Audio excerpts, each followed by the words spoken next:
Il est 5 heures du matin, au Bar Khan, au jardin de Khan. Nous sommes aux environs de Yazd, au sud de la ville, sur la route de Taft et au-delà de Shiraz. Au milieu d'un jardin, la grande maison date de l'époque Qajar. On dirait une villa italienne du Veneto, étrange dépaysement dans l'exotisme des confins du désert de l'Iran central.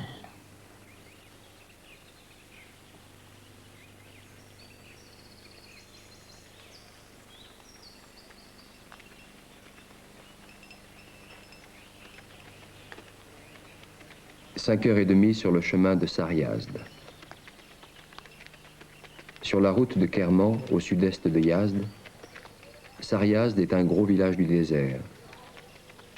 C'était jadis, et naguère encore, la première étape des caravanes qui partaient de Yazd en direction de l'Orient lointain, à travers le Dasht-e-Lout, le grand désert du sud.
Tout au long du chemin de Sar-Yazd courent, abondants, les djoubs. Ces canaux d'irrigation qui apportent l'eau de la montagne déjà lointaine aux petits champs, aux jardins, aux vergers.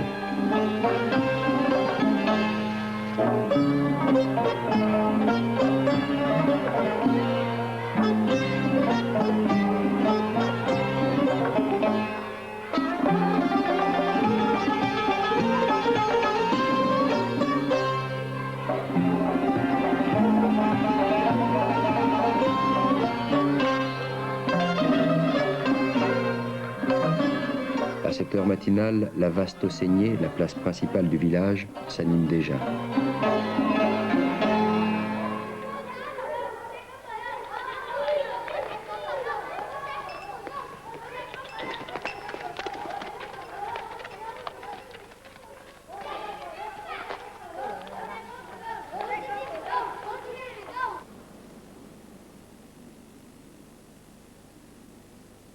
Dans les faubourgs même de Yazd, les tours du silence montent la garde, énigmatique, entre montagne et désert. C'est dans leur enceinte close que les zoroastriens exposaient leurs morts à l'ardeur du soleil et aux oiseaux carnivores. Elles signalent aux voyageurs que Yazd est encore aujourd'hui la métropole du culte 3 fois millénaire d'Ahura Mazda. Au pied de la tour, dans le désert, ces deux ranatis travaillent depuis le lever du soleil à l'entretien des ranats, ces canaux souterrains qui alimentent la ville voisine en eau.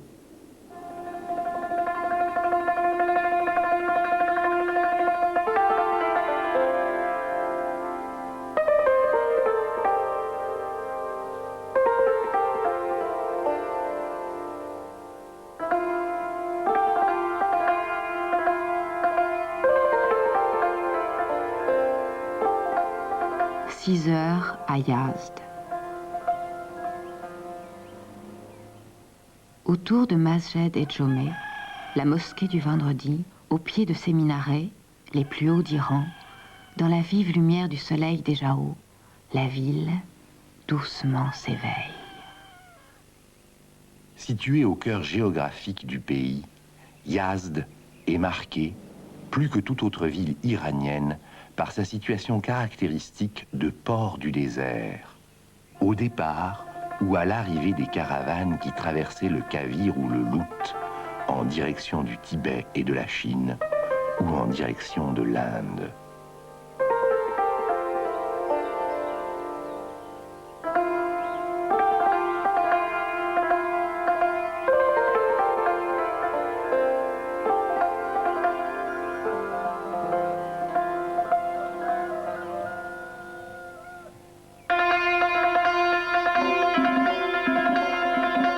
À cette situation géographique et historique privilégiée s'ajoute le fait que Yazd, ville moyenne aujourd'hui, malgré les changements et même les bouleversements qu'a entraîné la modernisation de l'Iran, a conservé presque toutes les caractéristiques d'une ville persane, plusieurs fois séculaire.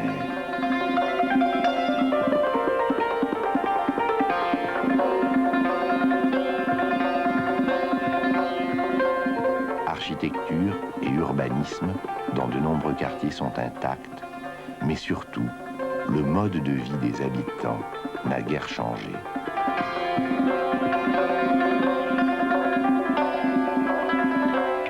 Voisine de Masjed et Jomeh, Masjed et Varte Soat, la mosquée du temps et de l'heure, ainsi nommée parce que, jadis, c'était vers 1350, les automates d'une horloge astronomique, aujourd'hui disparue, y faisaient l'émerveillement de l'islam tout entier. Plongeons dans les maisons yazdi qui toutes enferment une petite cour pleine de verdure, rosiers et grenadiers, autour du traditionnel bassin.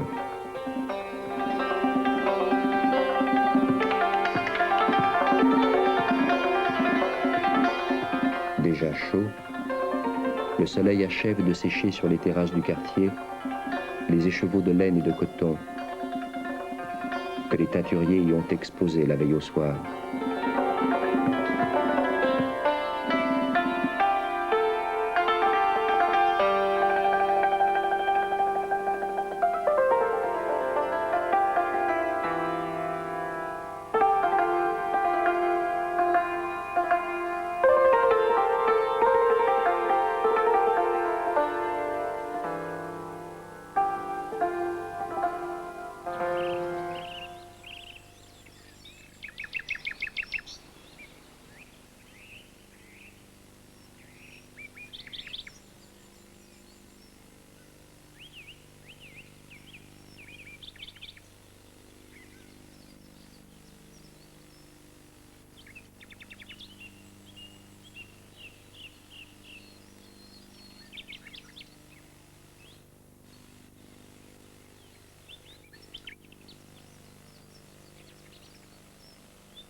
Il est 7 heures maintenant au jardin de Rannes.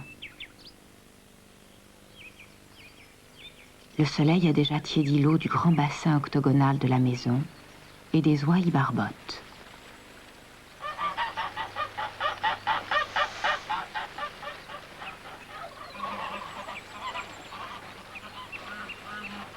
Et toujours le dépaysement, comme une impression d'Italie, architecture de Céruse, ouverte sur le lointain d'âpres collines, Giorgio de Chirico. À Yazd et dans toute la région d'ailleurs, on ne compte pas les abambars. L'abambar est une citerne publique où les femmes vont chercher l'eau potable de la maison, où le voyageur et le passant descendent se désaltérer, comme ces malheureux portefaix chargés de lourds tapis. Fondation pieuse, les abambars sont magnifiquement construits et soigneusement entretenus.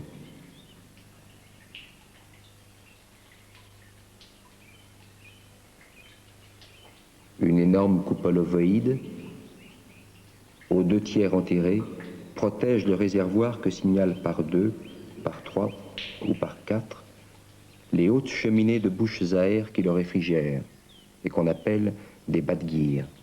C'est abambar le plus beau de Yazd, compte 6 badguirs, c'est la bambar Echiché Badgir, célèbre dans tout le pays yazdi. 8 heures à Yazd.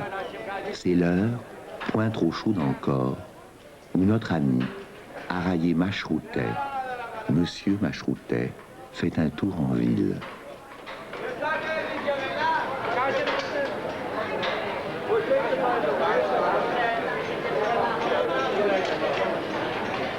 Il est courant ici de rencontrer, vieillards ou enfants, ces hommes fleurs qui transportent à travers le bazar de lourds écheveaux de laine ou de coton, de la teinturerie aux ateliers de tissage.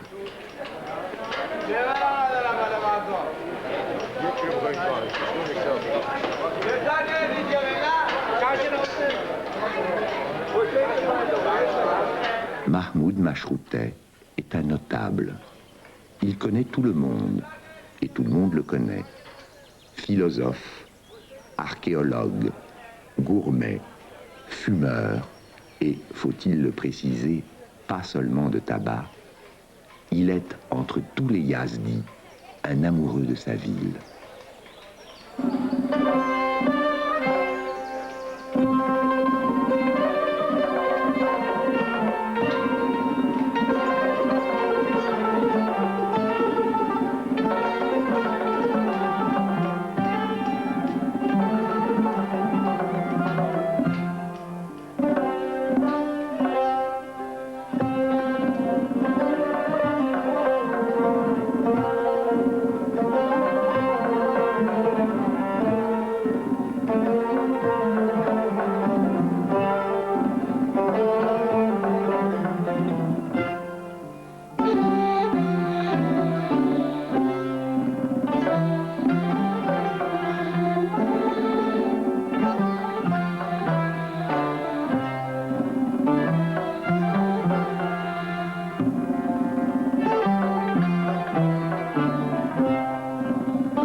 Il est 10 heures au Barré de la Tabad, 10 heures au jardin de la Tabad.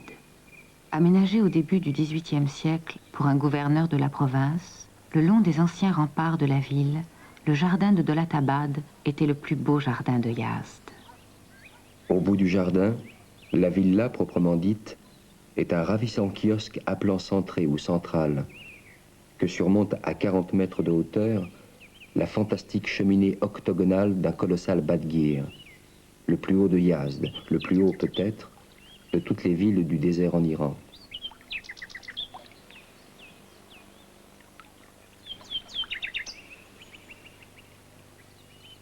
À gauche, le grand pavillon des femmes, dont le Badgir court et trapu fait contraste avec la démesure de celui qui surmonte le kiosque de leur seigneur et maître. L'attrape-vent, c'est la traduction littérale de Badgir, est le climatiseur de la maison, l'instrument principal de son confort. Le moindre souffle d'air est aspiré par les longues ouïes de son sommet et descend dans le zirzamine, le sous-sol de la maison, d'où il se répand en délicieux courant d'air dans toutes les pièces d'habitation. Longtemps abandonné, le kiosque de Dolatabad, puis ses annexes, et enfin ces vastes communs font ou feront l'objet d'une lente et systématique restauration selon les techniques traditionnelles. Sur les modèles anciens conservés et selon les anciennes techniques, on remplace une à une les fenêtres, les claustras et même les grandes verrières du kiosque principal. Il peut paraître paradoxal pour des Occidentaux comme nous de parler d'architecture de grand luxe dans cette maison entièrement construite en pisé, c'est-à-dire en un fragile mélange d'argile et de paille finement hachée, enduit à fresque. Mais c'est toute l'architecture traditionnelle de la noble cité de Yazd, comme l'appelait déjà Marco Polo, qui est faite de pisé ou de torchis, sauf évidemment les grands sanctuaires et les édifices publics construits de briques cuites. Mais Araye Mashroutet, que passionne le sauvetage de la Tabad, pour lequel il a longtemps milité, vient s'enquérir de l'état des travaux et bavarder avec les artisans, ses amis.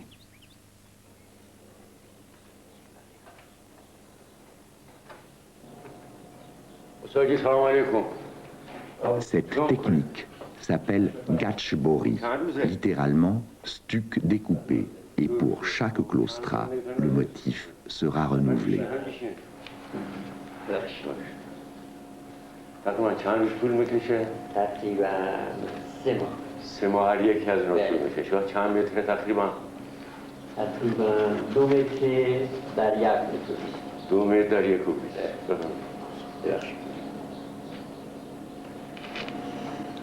خب اون یکشان رو قبلا درست کردم، اون طرف رو درست کردم. و مال پیش از عیده. اون طرف. بله. این هم مال پیش از عیده. صحیح. این تقریبا 2 روز درست. 2 روز 3 روزه که دست بکش. خب. این 3 روزه که دست بکش. این رو هم تو خط کشی میکنید تا پایین. خط کشی میکنیم، بعد هم نقشه میزنیم. صحیح. بعد نقشه هم گرته میزنیم. ها که گرته هم باید بعد اون میزنید. خب. گرته میزنیم. متراقب جان کم کم یکی میبریم. تقریبا قطر این چقدره؟ تمام مساوی از پایین تا بالا تمامش 4 سانتی. صحیح. دست مریضا ماشاءالله خیلی خوب درست کردید.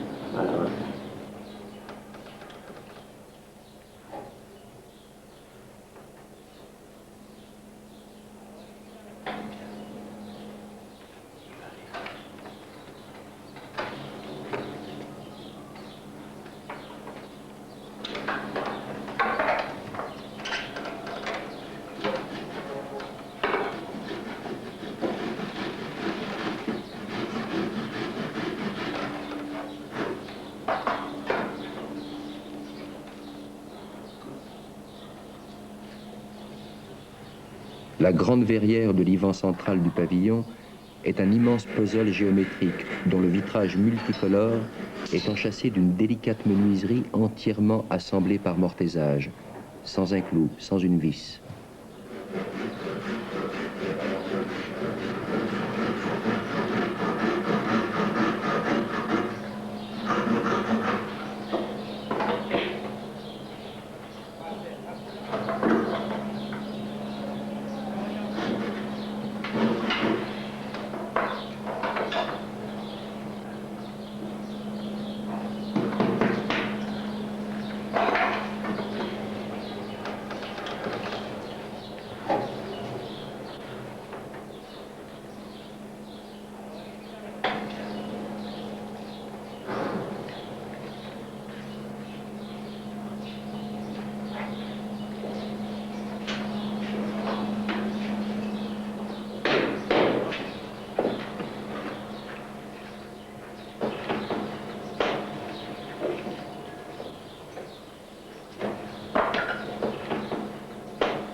La grande salle sous coupole a presque entièrement recouvré son aspect original.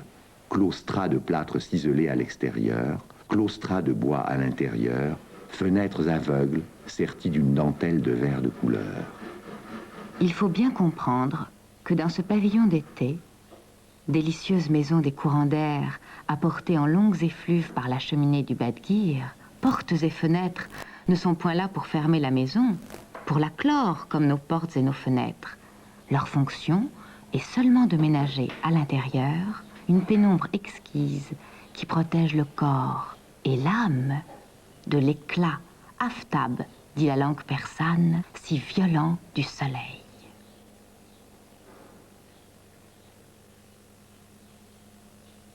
Il est 11 heures sur la grande place du village de Sariazde.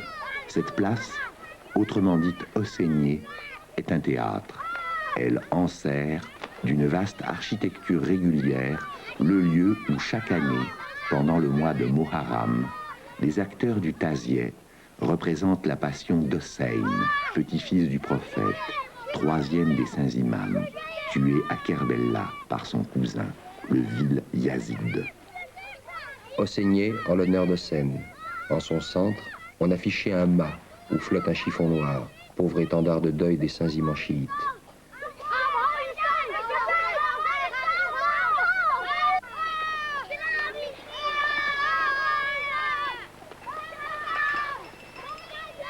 Enveloppées dans leur tchador, quelques femmes attardées vaquent, peureusement, à leurs occupations quotidiennes.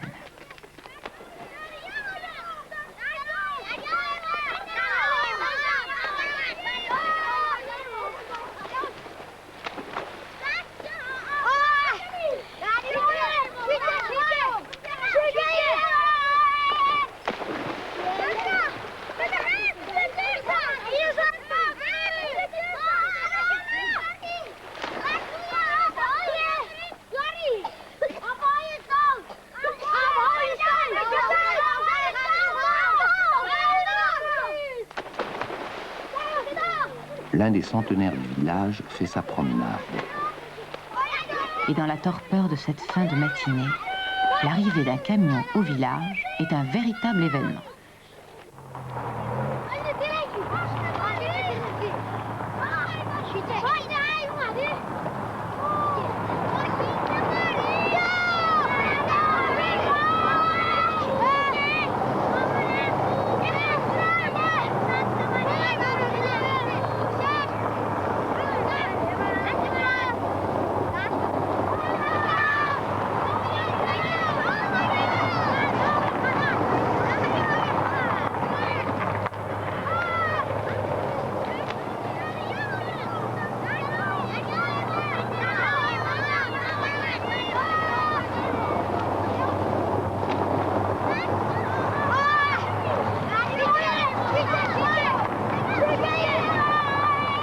Mais midi approche.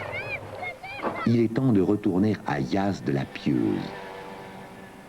À Yazd, Dar al-Ibada, demeure de la piété, disent les anciennes chroniques. À Masjed et Jomeh, la mosquée du vendredi, pour la prière de midi.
Au début de l'après-midi, la chaleur sur la ville est écrasante.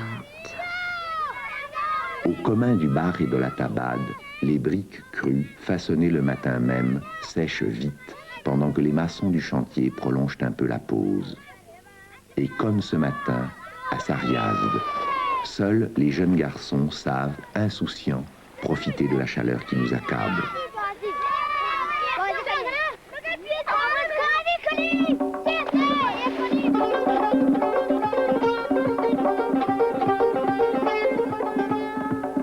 Masjed et Amir et Charmar, une des nombreuses mosquées anciennes de la pieuse ville. La place principale, inondée de soleil, est presque déserte à cette heure. Le tekié Amir et Charmar y dresse un magnifique décor aux minarets vertigineux, construit dans les premières années du XIXe siècle. Il est à la fois la porte monumentale d'un grand bazar, aujourd'hui presque abandonné, et surtout le décor solennel des taziehs, qui se donnait naguère à Yazd pendant le mois de Moharram, pour commémorer, comme à Sar-Yazd, le martyre de l'imam Hossein.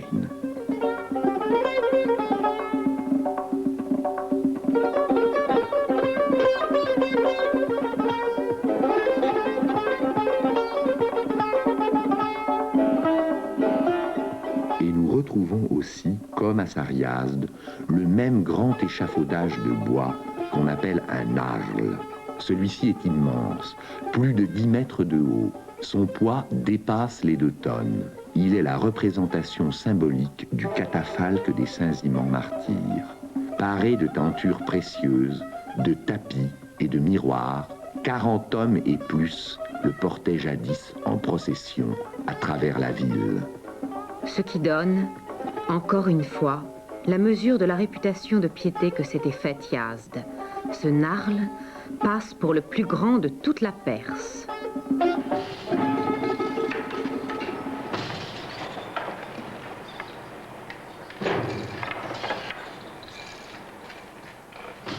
Mais Yazd la pieuse est aussi Yazd l'industrieuse, célèbre tout particulièrement pour ses textiles.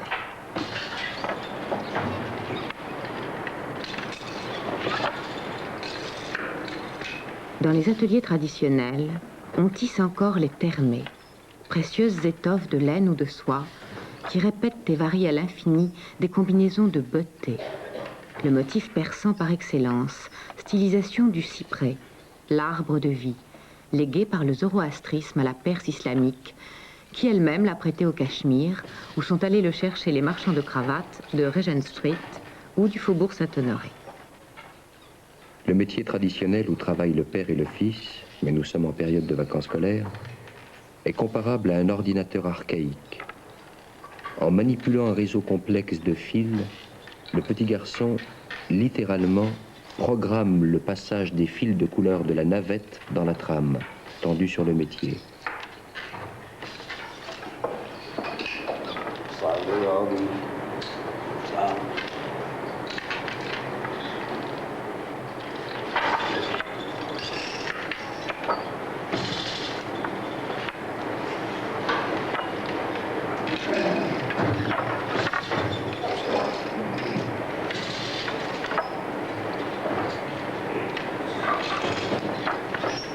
Mais Araye Machoutet passait par là. دستمالی داشتم میشه چطور هستی؟ حالتون خوبه؟ سالم انشالله بابوام منم شما خدا رو شکر هرچی شما کردید این کارا رو دست ندید خیلی خوبه اگر بشه انشالله مثلا کسی یاد بگیره حیف این کارایی انشالله به سلامتی سلامت بشه انشالله روزی تقریبا چقدر میوافقه آقای عرض کنم خدمت شما اینا 10 روزی هم میتونید وقت صحیح بله ابریشم طبیعی هم هست بله ابریشم طبیعیه دو هم پو هم دود بله همش این هر دوش حالا پوتونه ابریشم طبیعیه بله آقا هر چی شما کردید اون یه طوری بکنید که دست در نره یاد بگیرن بچهای کوچیک میتونن کار بکنن خدا انشالله عمر شهنشاه زیاد کنه الهی الهی بله خوب الهی الهی این کار دستشون رو از بین نمیره خوب الحمدلله خدا حفظش کنه ایشالله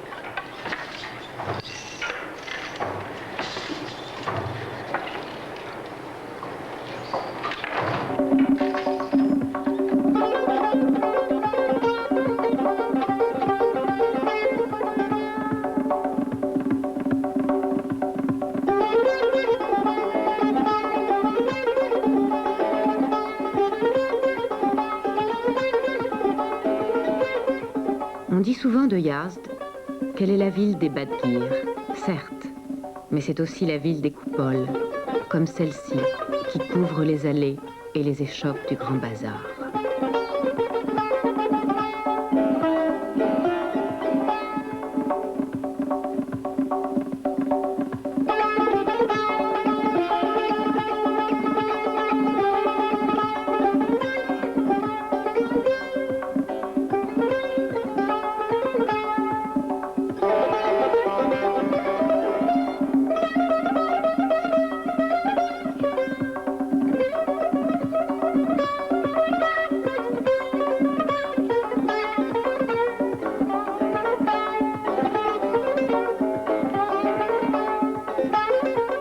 Il est 4h30 maintenant.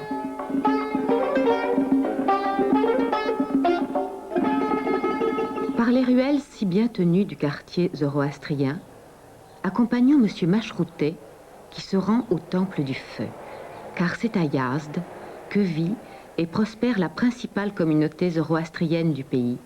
Et si aujourd'hui les temps ont bien changé, il faut dire qu'à Yazd, les deux communautés, la majorité musulmane et la minorité zoroastrienne, ont longtemps vécu dans un état de difficile tolérance réciproque.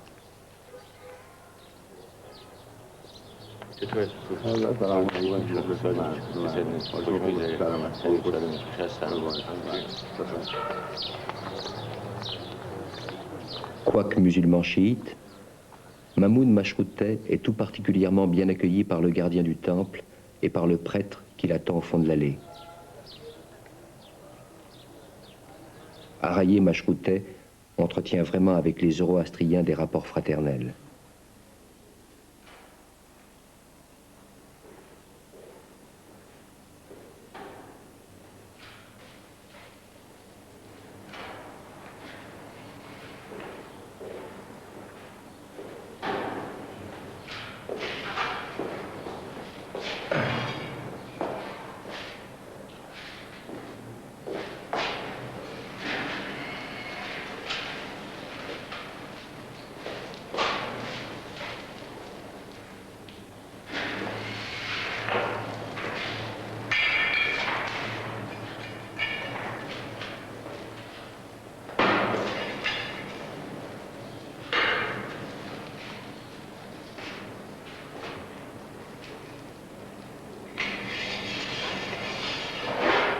Au fond, ce vieux persan cultivé et d'ancienne origine, comme beaucoup d'Iraniens d'aujourd'hui d'ailleurs, est fasciné par l'antique religion de la Perse.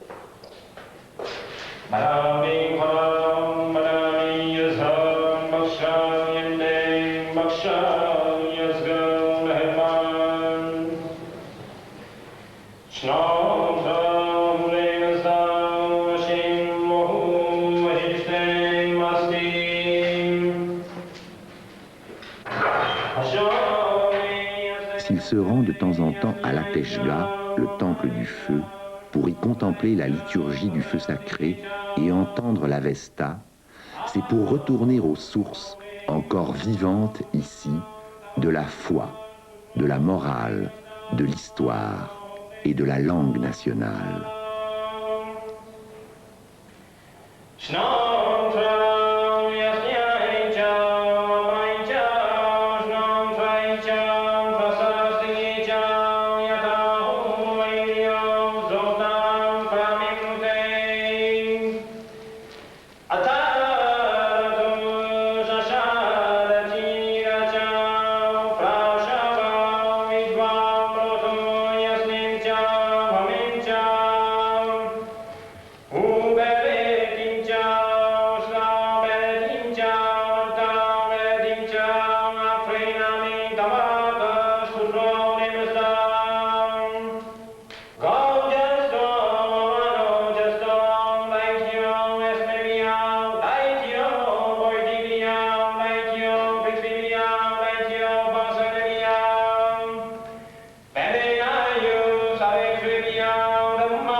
So sprach Zarathustra.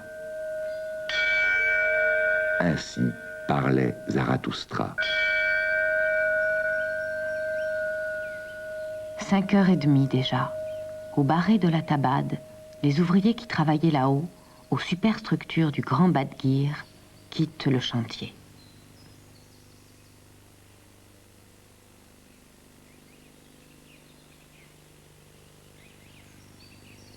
« 5h30 déjà. Il est temps de nous rendre à la Tzokhaneh,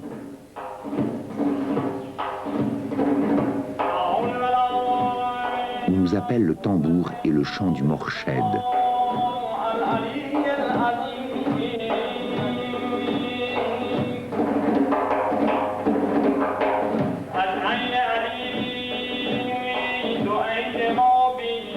شو une ruelle du quartier du Bazar,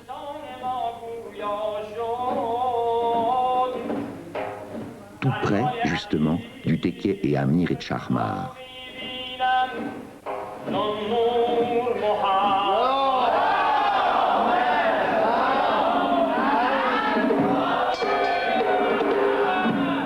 Chanteur et tambourinaire, le mourched rythme de son instrument, le tzarb, et encourage de son chant les exercices de la tzoukhane. La tzoukhane, littéralement la maison de la force, c'est le gymnase iranien.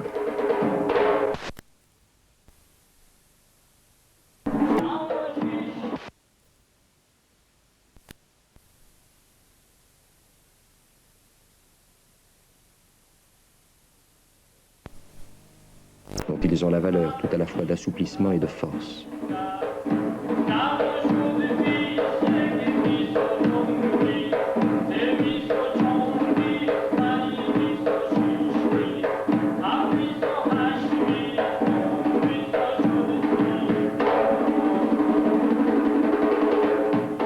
À Sariazd aussi le soleil décline.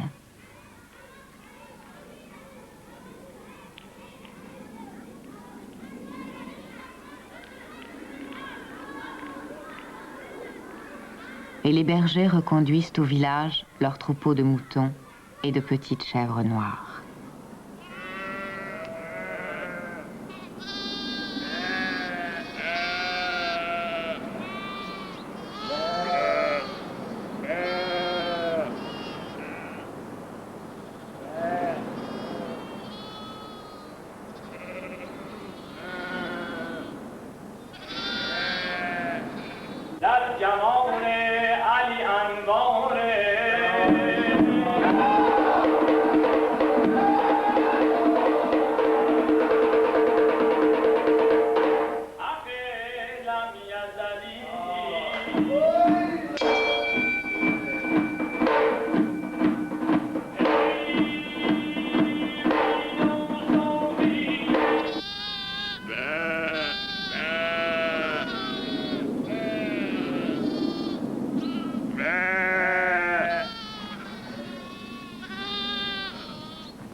À la Zouranais, l'ordre des exercices sous la direction du vieux maître, qui porte le nom de Palavan, chevalier ou plutôt preux, est immuable et progresse vers toujours plus de force ou d'adresse.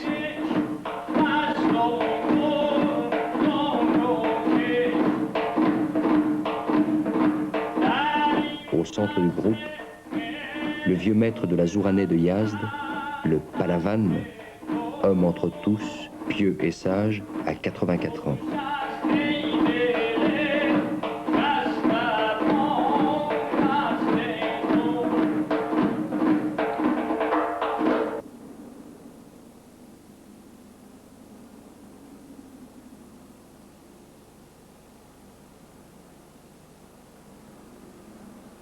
Le silence de la tour au couchant.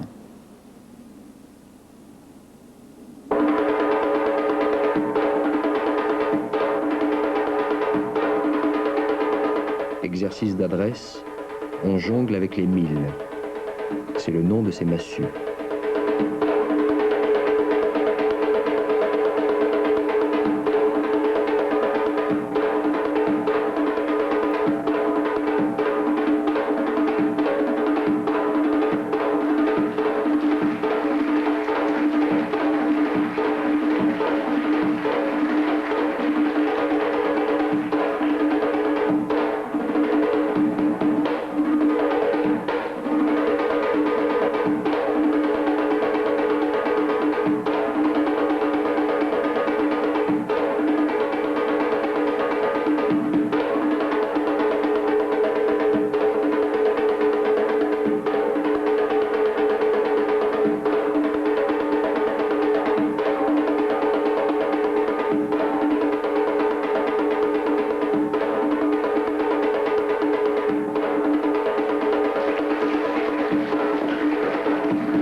les ombres s'allongent démesurément sur le jardin de Dolatabad.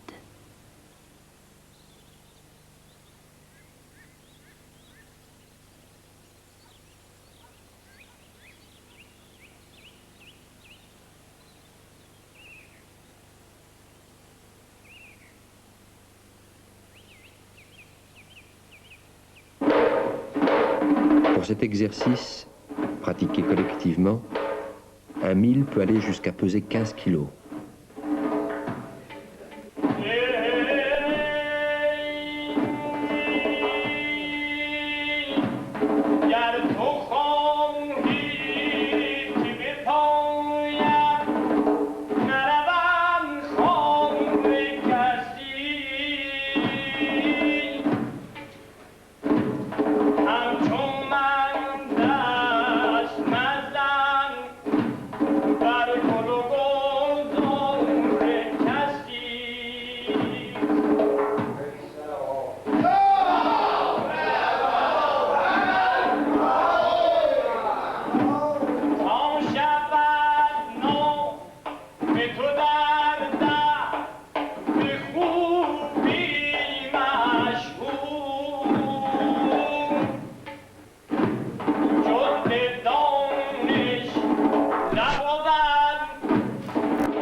Cet exercice est appelé Charidan. D'aucuns y voient la marque du mitraïsme qui nous renvoie à d'antiques traditions parthes ou sassanides.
Le kabadeh, enfin, est l'arc perse des bas-reliefs achéménides, mais fabriqué en fer forgé, il peut peser jusqu'à 50 kilos.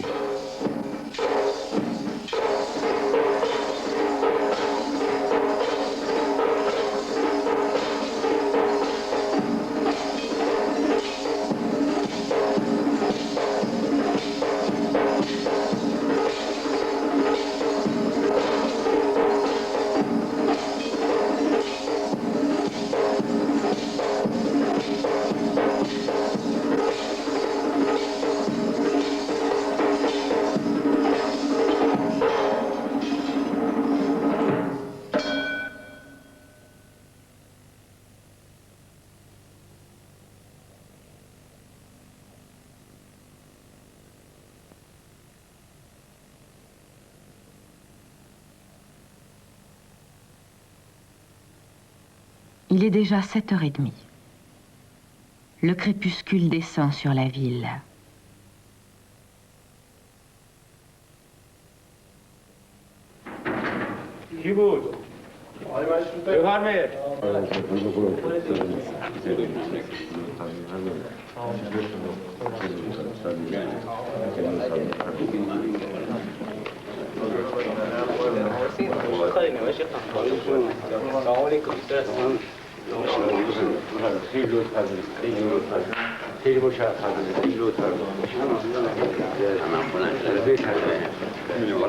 C'est vers 8h30 après dîner que M. Machroutet avait convié quelques amis et voisins à venir chez lui bavarder, boire et fumer, à la fraîche, dans la cour de sa maison.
Vivre à Yazd est un art qui, dans cette ville du désert, plus encore que partout ailleurs en Iran, rend plus exquis les feuillages du jardin, le charme du jet d'eau au centre de la cour, la fraîcheur et la saveur des fruits que l'on sert.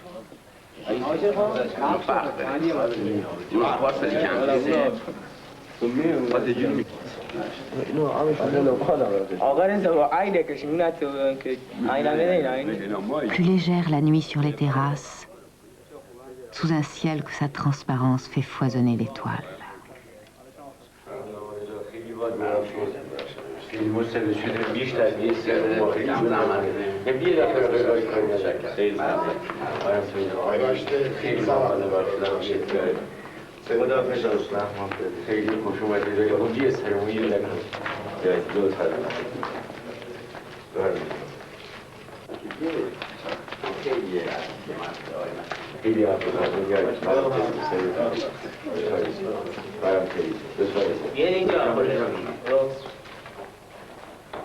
Il est 11h30.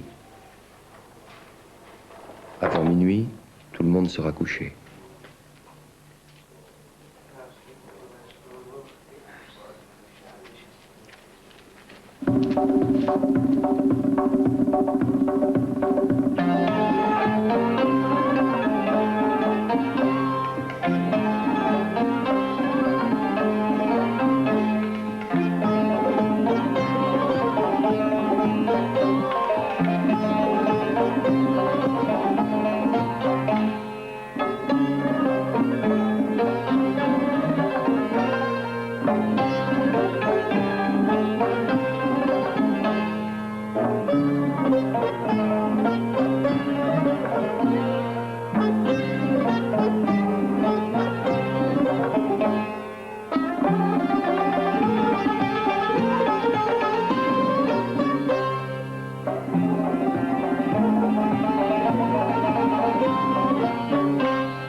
رحمت و رحمت رحمت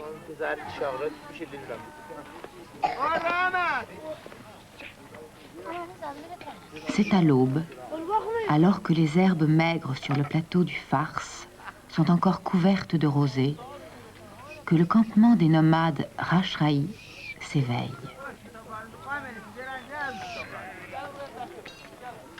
Il faut traire les brebis et les chèvres. À peine le temps de boire un thé âcre et fort, et dans moins d'une heure, les tentes devront être démontées.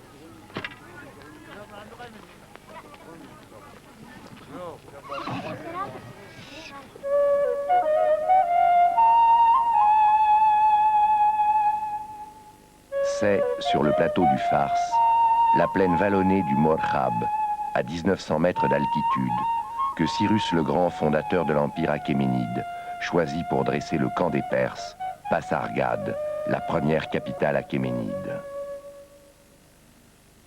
Sur une stèle, dans les ruines de la grande porte de la ville, on a voulu reconnaître l'effigie de Cyrus le Grand.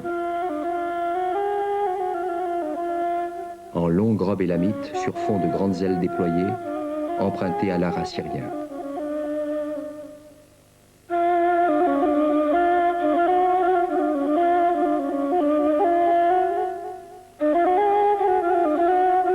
Son chef est surmonté d'une coiffure où l'on reconnaît le triple pshent de l'Osiris égyptien.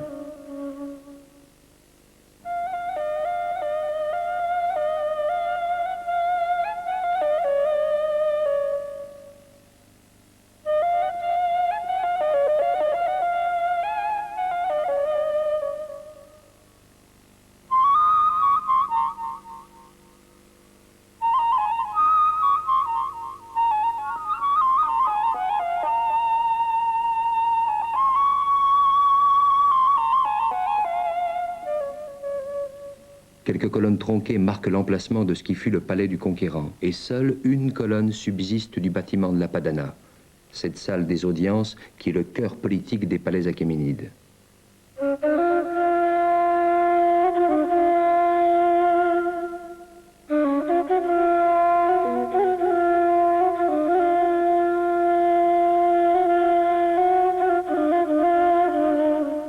Au nord-ouest de la plaine s'étend l'enceinte sacrée.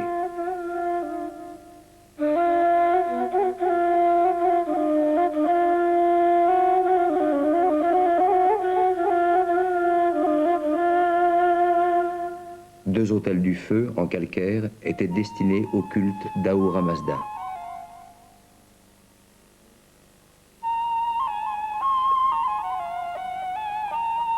Au fond se dresse intact le tombeau de celui qui signait dans les trois langues du Nouvel Empire avec une souveraine simplicité. Je suis Cyrus, le roi, un achéménide.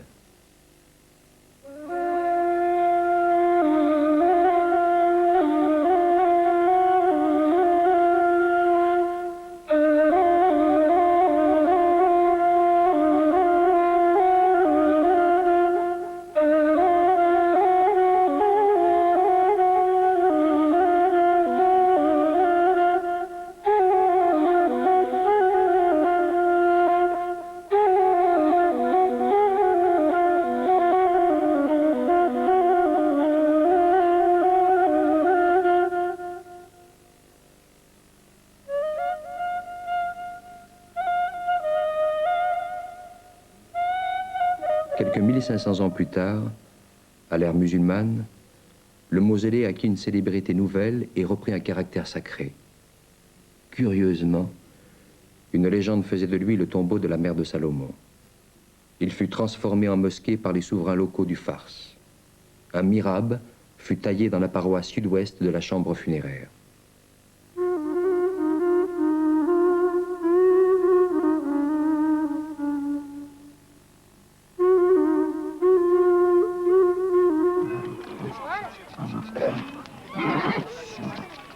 Avant 6 heures, les tentes sont pliées et l'on commence à charger les animaux de bas.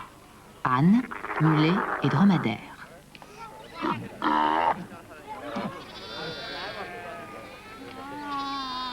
Sous la conduite de vieux bergers, les troupeaux de moutons et de chèvres, qui pèsent en chemin et vont plus lentement, partent déjà. Les enfants qui en sont responsables n'oublient pas de faire charger les tableaux noirs de l'école volante dont on remonte chaque jour la tente.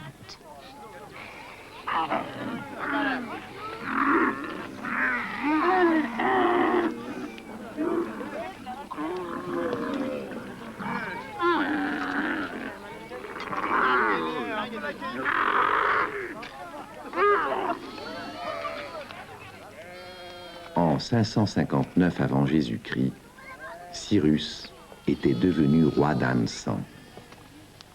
Il appartenait à l'une des 10 tribus perses installées au sud de l'Iran, aujourd'hui la province du Fars, en fait la Perse proprement dite. Son ancêtre est Achaïménès. Le royaume perse d'Ansan est vassal du royaume Mède qui occupe le nord du plateau iranien.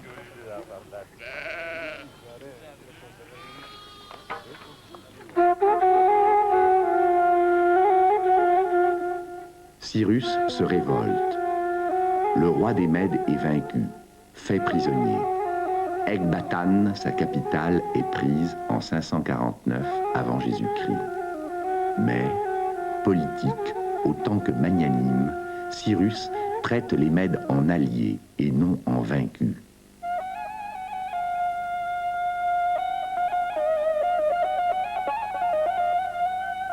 Les Mèdes partageront avec les Perses la domination de l'empire à venir.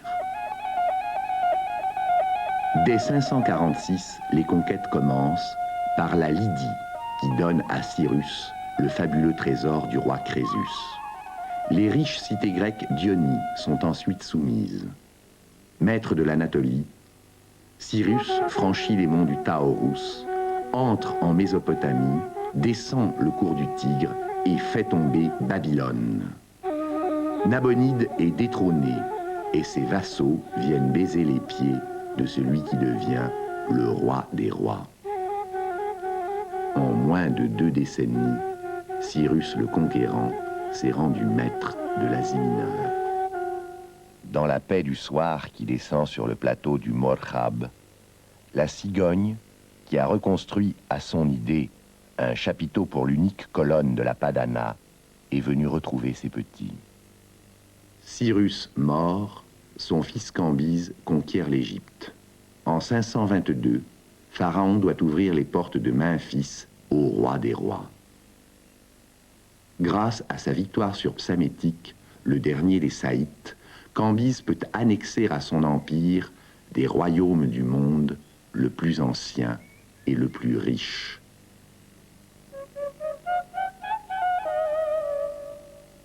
Mais Cambyse meurt prématurément au retour de cette campagne. Un long interrègne va s'en suivre avant que Darius Ier ressaisisse le pouvoir d'une main ferme. Il n'est pas encore 7 heures. On lève le camp. Et chaque jour, à l'époque de la transhumance, il en est ainsi. Levé à 4 heures, parti avant 7 heures, les Rachraïs se déplacent sur la steppe du Fars, de 25 km environ.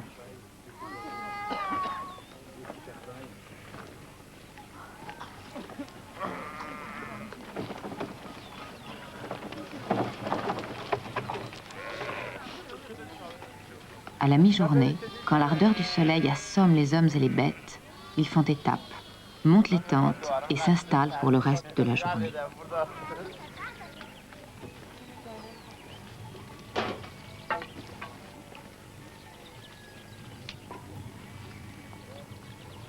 La sous-tribu que nous avons rencontrée compte environ 400 personnes. On ne le dirait pas voir leur campement dont l'air est fort vaste. Mais comme l'herbe est rare, les familles dispersent le plus possible les tentes, de façon à ménager autour de chacune d'elles la plus grande étendue possible pour la pâture du troupeau.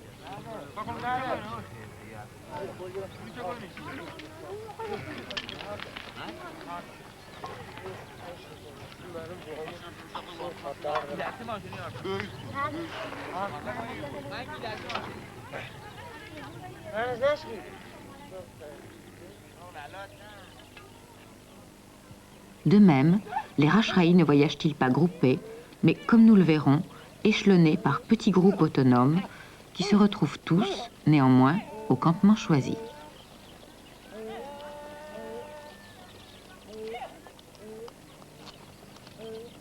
Le troisième roi des rois, c'est Darius. Darius Ier.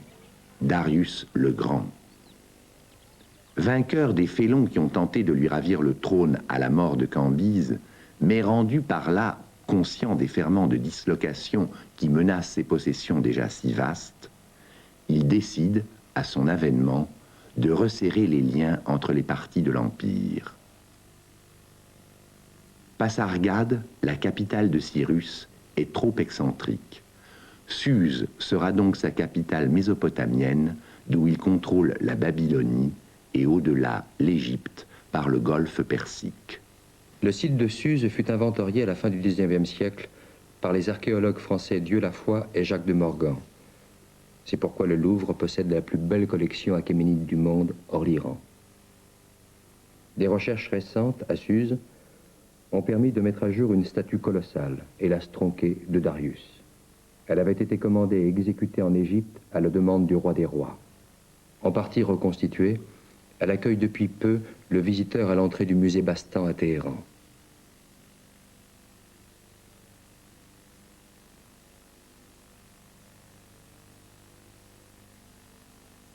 En Mésopotamie, peu aux pas de pierre à bâtir. Le matériau est la brique crue ou mal cuite. De la ville de Suse, dont le site est immense, il ne reste rien, ou presque rien, in situ. Au Louvre, les vestiges des parements extérieurs des palais doivent probablement leur survie au fait que, recuite pour l'émaillage, la brique était devenue parfaitement résistante. L'empire de Cyrus et de Cambyse consolidé, Darius le Grand va maintenant l'agrandir et le porter à ses plus vastes dimensions par la conquête à l'est des satrapies orientales jusqu'à l'Indus. Ces royaumes occupent désormais la plus grande partie du monde connu.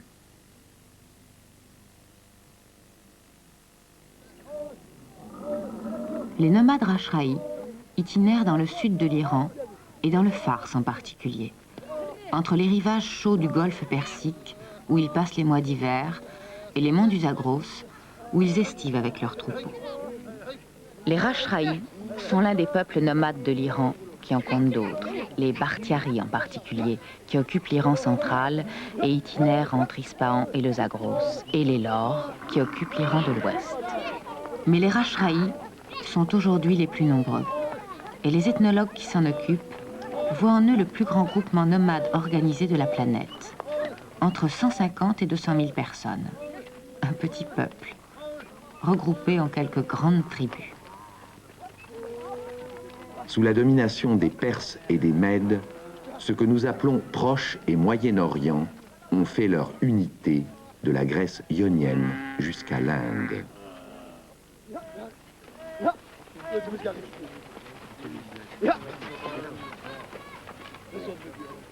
Darius, dont le règne va durer près de 40 ans, peut alors fonder en Perse, berceau de son pouvoir, un nouveau centre politique, un sanctuaire de la dynastie à la mesure de son empire mondial.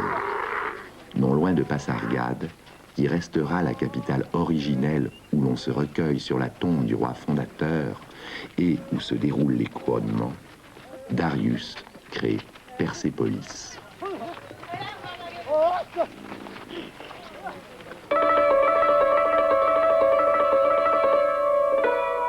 Le 21 mars, l'équinoxe de printemps.